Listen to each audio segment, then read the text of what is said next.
அன்பு நண்பர்களே, அனைவருக்கும் அன்னை சமையல் உமாவின் அன்பான வணக்கங்கள். இன்னைக்கு அன்னை சமையலில் பார்க்க போகிறது ஒயிட் சாஸ் பாஸ்தா. இது நம்ம ரெஸ்டாரண்ட்டில் தாங்க வாங்கி சாப்பிடுவோம். குழந்தைங்களுக்கு ரொம்பவே பிடிச்சமானது. இன்னைக்கு வீட்டில் எப்படி சுலபமாக செய்யலான்றதை பார்க்கலாம். கடாயில் தேவையான அளவு தண்ணி சேர்த்துக்கலாம். கொஞ்சம் உப்பு, கொஞ்சம் எண்ணெய். இப்போ இதில் 1.5 கப் பாஸ்தா சேர்த்துக்கலாங்க.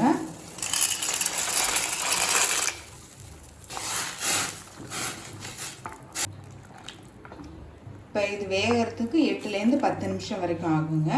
அது வரைக்கும் வெயிட் பண்ணலாம். இப்போ பாஸ்தா பாருங்கள், 10 நிமிஷம் ஆகிடுச்சு.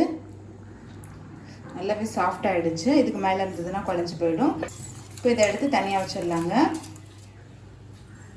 ஸ்ட்ரெயினர் கொலாண்டர் இருந்ததுன்னா அதில் போட்டு வச்சுருங்க. தண்ணி எல்லாமே வடிஞ்சிடும். கடாயில் கொஞ்சம் எண்ணெய், பொடியாக நறுக்குன்னு 4 பல் பூண்டு சேர்த்துக்கலாம்.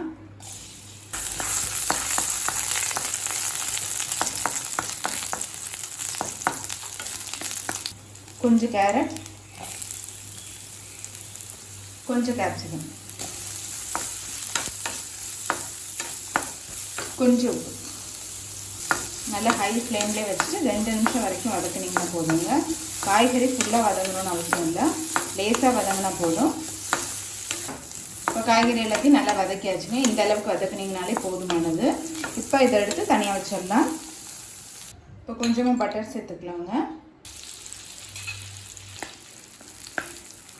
இப்போ இதில் 2 டேபிள் ஸ்பூன் மைதா சேர்த்துக்கலாம்.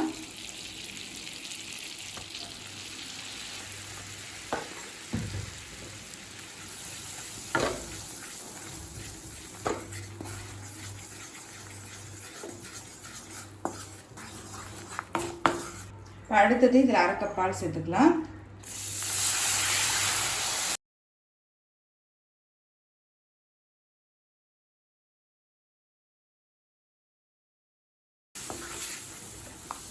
நல்லா கட்டி இல்லாமல் கரைச்சி விட்டுருங்க. மைதா சேர்த்துருக்கனால நல்லா திக்காகிட்டே இருக்குங்க. 1 கப் பால் சேர்த்துக்கலாம்.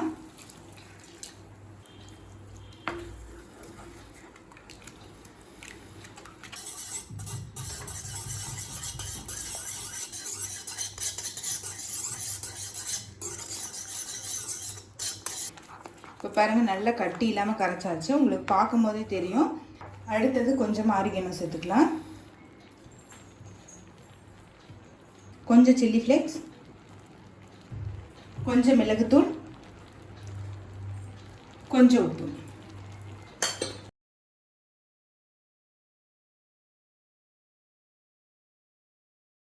நல்லா மிக்ஸ் பண்ணிடுங்க. இப்போ பார்த்தீங்கன்னா நல்ல வாசனை வருது. அடுத்தது வதக்கி வச்சிருக்க காய்கறி இதில் சேர்த்துக்கலாம்.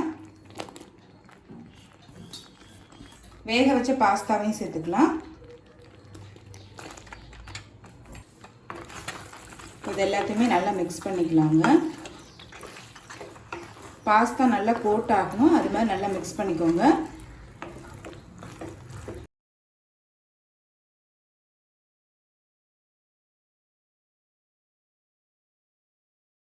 இப்போ நம்ம இறக்க போகிறதுக்கு முன்னாடி 1 டேபிள் ஸ்பூன் க்ரீம் சீஸ் சேர்த்துக்கலாங்க.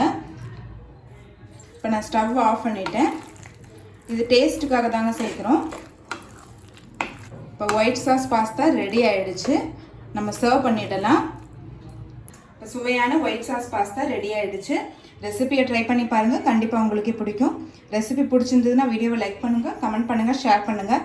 இது வரைக்கும் அன்னை சமையல் சேனலை சப்ஸ்கிரைப் பண்ணாதவங்க சப்ஸ்கிரைப் பண்ணுங்கள். தேங்க்யூ.